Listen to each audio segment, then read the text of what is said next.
Thank you all very much indeed. We also have a microphone, so if any of you have got a question or a point that you'd like to raise, we've got a couple of mics and we can bring them. So raise your hand and I'll be keeping an eye open as well if you want to join in.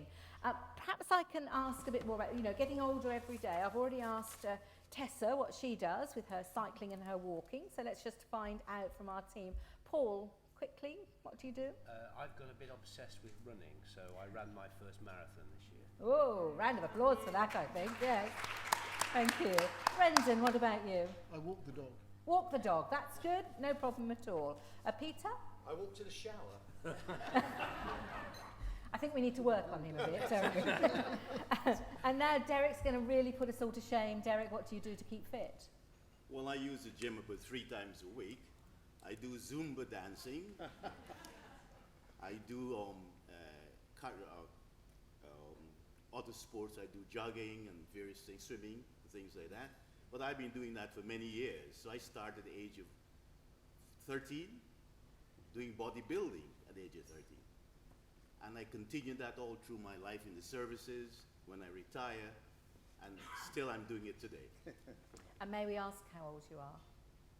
Pardon? May we ask how old you are? Well, I'm 76 years of age. Well, yeah, that proves the point, doesn't it? Thank you, Derrick. Derrick is an old friend, so I know that I can ask him a personal question like this. I knew he wouldn't be upset. I knew he wouldn't be upset if I asked him his age. So let's start off by asking them, what is the benefits to a business of an ageing workforce? I'm sure we'll come on to talk about the challenges of an ageing workforce, but what are the benefits? What do you think, Paul? I think there are a number. I think I did a quick calculation yesterday. 12% of our workforce of just over 100 are over the age of 60, including myself. What older people bring is a lot of experience. There's some research out this morning actually which showed that older people actually are more decisive and that young people are more likely to procrastinate. So that in itself might be a good thing. But clearly as we move into a future where people are going to have to work longer because pensions can't afford to support people retiring at 60, which they used to, we need to keep a fit, active, and healthy workforce, and that's something as a business we've been working very hard on. Peter, what do you think? Well, Paul's mentioned the key one, which is the experience, but also possession of the skills and competencies required.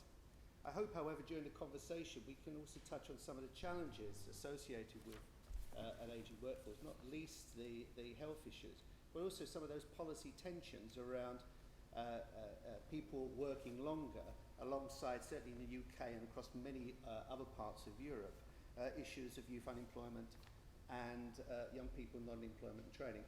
And I think one of the issues about these sorts of debates is the importance of a comprehensive and coherent policy perspective, so that we don't take an issue like healthy ageing in isolation from wider issues of social policy. I promise you we will come on to the challenges in a moment, but let's start on a positive note, shall we? Derrick, from your point of view, what do you think of the... Well, I think employees don't realize that a healthy workforce is very important. They're more productive. Like the Japanese, they spend about an hour during their working day doing exercises. And by doing that, it sort of your mental attitude also develops, and you produce more. So they're gaining by having a healthy workforce. Brendon, has any research been done into this?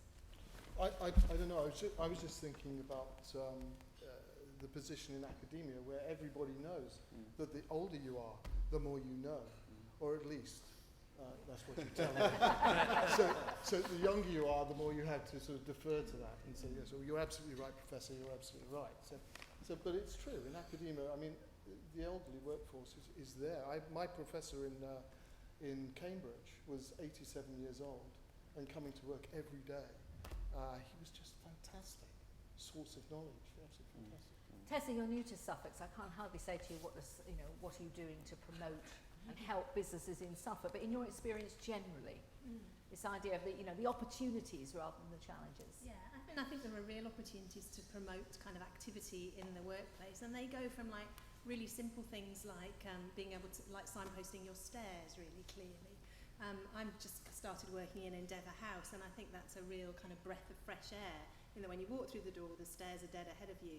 When I worked in Westminster, you had to kind of fight your round through this chicane of dark, dingy corridors to find the stairs. And then there was a really good chance that you'd actually get stuck in them because they were, they weren't, the doors and everything didn't work terribly well. So, I think those kind of things are really simple things. But there's also more that we can do about things like the way we design our travelling expenses. Do we actually incentivise people to walk between meetings, or do we incentivise them to jump in their cars? And then there's also things about dress code. I have a real thing about dry cleaning. If we work for organisations that kind of insist that you wear a dry cleanable suit every day to work, how are we going to get people on their bicycles to get places? We need to be thinking about all those kind of cultural issues about our businesses that are blocking people from being active. I've never heard the comment made about clothes before. I think that's a really good point. We have our first point from the floor. Hair dryers, yes, we go. Yes. Can you hear me all right? Yes, it's working. My name is Brown, Christopher Brown. I'm a sole practitioner. 67 and a half, I'm still going strong. I'm impressed with the topics that you're discussing, but it seems that life is far from simple. We've got you endorsing the old with their experience, yet we've got the old who need to be supported by the young who need to work. There must surely be the matter to decide that it can't all be utopia. Some are going to have to give way to the young. Thank you very much. Peter, can we come back? Because that was the point you sort of touched on, wasn't Well, it? I think it's certainly not utopia, but I think it's important to see the issue of active and healthy ageing in a wider social policy context, as I mentioned earlier. And there are profound issues with young people in our country. And I think the challenge for us all, and certainly a challenge for employers as well as for those in the public sector and the third sector, is to see this in a holistic way. What we can see from both research and anecdotal experience is that intergenerational work can achieve a great deal. It can reinforce the status and the employer the experience and skills of elderly people in ways which are appropriate for young, but we can also use young people to support and care for elderly people. So here's an issue where the fragmentation of our policy perspective does not help, and we need to be thinking much more broadly. And I think there are mechanisms to do this. And the whole issue around activity, not just sport, but more general activity, is a fantastic way, it's a fantastic hook to hang some of this intergenerational work on that can achieve so much, not simply in helping people be healthier, but in issues like social cohesion and managing some of the tensions that exist in our society. So I think the issues transcend the issues of health, but the issue of health and the issue of activity becomes the hook on which we can hang so much more. Brendon. I was going to say that I think one of the huge challenges that we have is getting young people interested in older people. Yeah, exactly. There's going to be an incredible need, and I know Tess has spoken to this, for young people to be assisting and looking after. And they simply don't find old people terribly interesting. And I was speaking to a Japanese colleague who said, well, this is simple. It's happened in Japan. The family unit has gone. Young people don't spend any time with old people. They don't understand them. They don't actually get on with them. And his view was that the family unit needed to be put back together. I know that sounds terribly stuffy, but I did understand what he was getting at. Paul, I mean, do you have this problem that if you're keeping older members of staff on, then what about the youngsters? Well, I think the way we've approached this is to look more broadly than just the health and well-being agenda and look at flexible working.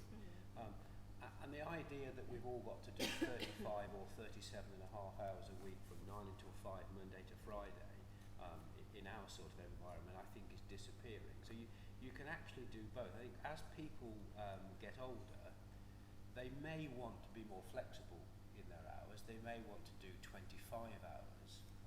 And so you can actually employ more people, including younger people, but with the same total number of hours. And I think that flexibility, because you've got young people who may want to carry on going to college, as well as the older people who want to do some of the activities that we've talked about. So flexible working is one answer, but it's not the only answer, and I agree it is a bit of an issue. What we found actually is that young people are very interested in old people, or older people. I'm not quite sure where I fit into that category. And so when we do activities that involve both groups, actually there's a great deal of learning from each of them. So it is around as much around the culture of the business as actual activities that are put together. Derrick, have you found as you've got older that it's harder to make contact with younger people, that they're not interested in chatting? Being a Toastmaster in my other job, I would say, and the thing what happens is this, that when you due to retire, you have to think of what you're going to do. And if I just tell you what happened, just to give a little story, I was born in Guyana, and the politicians in Guyana, instead of having a conference center like this to give a lecture, they would stand in a soapbox on the side of the road, and that's where they give their speeches. And one day I was there listening, and I thought, I would like to speak like that, like my prime minister. Very good speech. And this stayed with me all through my life. And when I was about to retire from financial services, I decided, well, I need to do something. And I decided, I'll be a Toastmaster. And I phoned the Guild of Toastmasters, and this gentleman came on the phone. He says, with a very deep voice, yes, it's a very specialized industry and so on, and it will be £3,000 for 2 weeks training. So I thought, it's another option. We're all making notes at this point, aren't we? So there was a silence. I thought, oh gracious me, £3,000 plus VAT. So I bravely said, no problem, yes, when can I start? And I tell you this, being a Toastmaster, it has developed me in lots of ways. I've been places where I wouldn't have had the opportunity to go. I've been into Sweden, I've done things in Sweden, I've done in Canada, I've done in America, in the Caribbean. So Derrick, really it's a question of sort of taking charge of your retirement and planning ahead. You have to do something in your retirement. A lot of people say I have the gardening to do and the decoration to do, but that's for only a couple of days or a couple of weeks. After that, what are you going to do? Watch television. Of course, many people, as we've said, are going to stay in the workplace for longer because there won't be the option of the pensions and so on. So what about the actual work environment? Is it the responsibility of the employer, of the business, to put the extra signs up for the stairs and so on, and make sure everyone gets up and does an exercise every now and again? I mean, can you see that's a realistic option, Paul? I think what businesses need to appreciate is the real business benefits of having a healthy and active workforce. And I would also want to include in this mental health and well-being, which is one of the key issues, particularly in our sort of business, that you need to focus on. But we've been running various health programs now for about 5 years, and we've seen our staff turnover almost halve, and our sickness absence go down by 60%. So there are real business benefits, and at times like we have at the moment that we're in recession, many firms say, I can't afford the time, I can't afford the money. Actually, it doesn't cost very much, but the benefits they will get from it will far outweigh the time and effort they put into it. And I do think employees do have a responsibility. So should they be incentivised in some way, given grants? What do you think about that, Peter? It's certainly part of the employer's responsibility to care for employees. And I agree entirely with Paul that the issue is actually not about cost, it's about value. It's about articulating the value of workplace health initiatives in such a way that businesses can buy into those. I think there's challenges in a community like Suffolk, and many of those represented by our European colleagues here, which are that they are dominated by very, very small businesses, micro businesses, for whom some of the examples of the larger companies or the very good businesses like Paul's, who do invest in this way, those examples are less relevant or perceived to be less relevant for very small businesses. And I think part of the challenge here is to provide a sort of new language that allow businesses to see the efficiency and productivity gains of workplace initiatives in an economic sense, and then, in a sense, demonstrates their civic leadership responsibilities by engaging in those sorts of initiatives. And I think that's really, really important. Really, really important. But Tessa, don't the businesses turn around and say to you, we're under such pressure now, we don't have enough money, it's bad enough just keeping the staff we have now, we can't afford to put all these extra things into place. Is that what they say to you? They say it and I say it back to them as well. So I think we're all under the same pressures when it comes to like not having enough money to fund things. But I would say if you look at the main, even if you just look at sickness absence, which is a really kind of basic thing, the main things that people go off with for a long time, the biggest threats to small businesses are bad backs and depression. And they're the two things that absolutely can put your business under and would put my department under as well. And we know that physical activity, keeping active, is one of the best things you can do to prevent that. And that sitting around for 7 hours a day in front of a computer is about the worst thing you can do for your back. So we know that those things actually are real threats to business. So I would argue back to say you can't afford not to do this, rather than you can't afford to do nothing. We've got a question from the floor, a point from the floor, please. Hello, I'm Valerie Gladwell from the University of Essex and I'm doing research into workplace health. Just throwing it away from the employers, coming back to the employees, we all know that physical activity, we all know that sitting's not good for us, but we all sit and do it. And I think it's great to try and attempt these things in the workplace, but the thing that becomes the barrier is obviously employees see it as a big brother approach, and they say, well, I know that, but I don't see why the employer should be telling me to do this. And I think it's a careful balance between trying to encourage them and get them to participate, tell them the positive health messages, but also not to kind of have the big brother approach towards it as well. Brendon, is this something you come across too? Well, absolutely, and I was just thinking that I just think we've got to be more innovative about the ways that we get people to undertake activity, exercise, or whatever we wish to call it. And in fact, you know, the horror, to me personally, of lycra and running around the place, you know, is really a huge barrier. And I think for a lot of people it is. So I think what we refer to at UCS with the team that are developing these things is smart exercise. Things that you can do when you're just sitting there, things that you can do that are not terribly, you know, sort of wild and disruptive to the workplace. That's what we've got to think about, I think.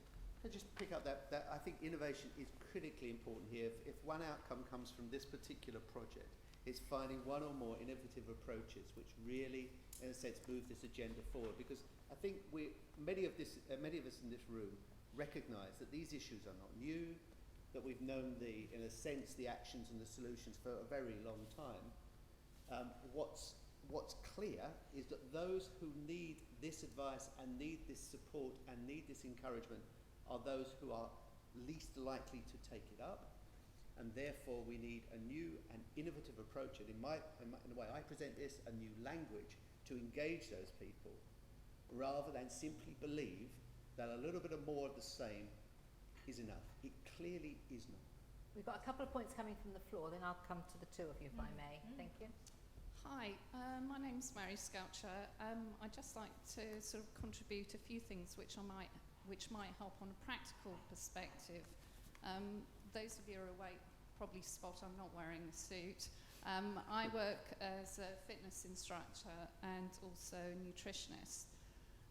One of the projects I've done recently, which has been very successful, was working with a local business, a large organisation.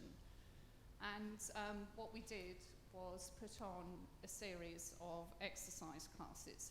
Now that on its own doesn't sound terribly innovative, but to make it different, what we did was first of all, it was completely voluntary, so there was none of the sort of the big brother thing of, you know, employer telling you you have to do this.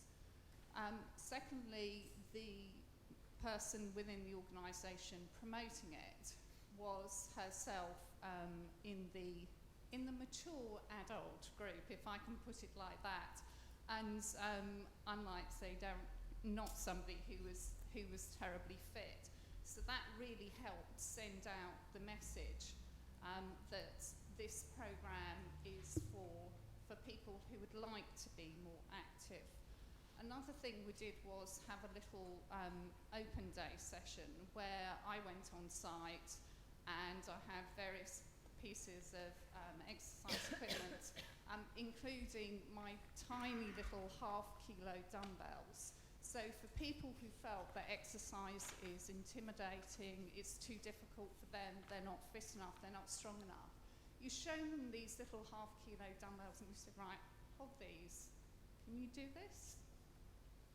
Yep, you can do bicep curls. Can I ask you something? Did they invite, was it the employer that invited you in, or did you approach them? How did that come about, that link? It was a happy coincidence of timing. I've always thought that there's a market for exercise and health in the corporate arena. And this is my second career. Previously, I was a tax lawyer. And so I happened to approach them at a time when they were about to launch a health initiative. I'm going to stop you there if I may, because we've got quite a lot to get through. But some really interesting points you've made there. Can I just make one more point, which was to get from the initial stage of people exercising to keep it long term. We did a pack of exercises that they could do at home with no equipment. And I'm also now running a follow-on class, which isn't funded by the employer, it's entirely self-funding. Lovely, thank you very much indeed. Paul, is this the sort of thing you do at Ipswich Building Society? I think the point I would make to pick up the sort of big brother approach is that tacking on exercise to the workplace can give that impression, and to really make it work, it has to be part of a much bigger cultural change. So you do need to lead by example. So I mentioned one of my colleagues is a marathon canoeist, another one of my colleagues climbed Kilimanjaro. So that example is important, but it is all about changing the culture. If any of you have read the book The Happiness Advantage by Shauna Core, if you haven't, I would recommend it. And that is a cultural thing about giving people permission to stand up and walk around the office, that they don't feel that they have to sit there and they get disciplined if they don't. It is about dress code, so I'm suited and booted today but don't normally. And changing the culture, and then the health and well-being comes along with it as well. So we've done yoga, we've done dance in the workplace, and we have walking classes, but give people permission to do it. Don't tell them they have to. So it's when people send a text message to somebody or an email to the person on the other side of the office rather than go and ask them something, isn't it? Absolutely. We've all seen. Absolutely, yeah. I'll come to the floor in a moment. Your point you wanted to add? Yes, just really quickly, I was thinking about the kind of what people were saying about the Big Brother thing, and we know that if something comes from within, if you're motivated from within, it's actually much better at changing your behaviour.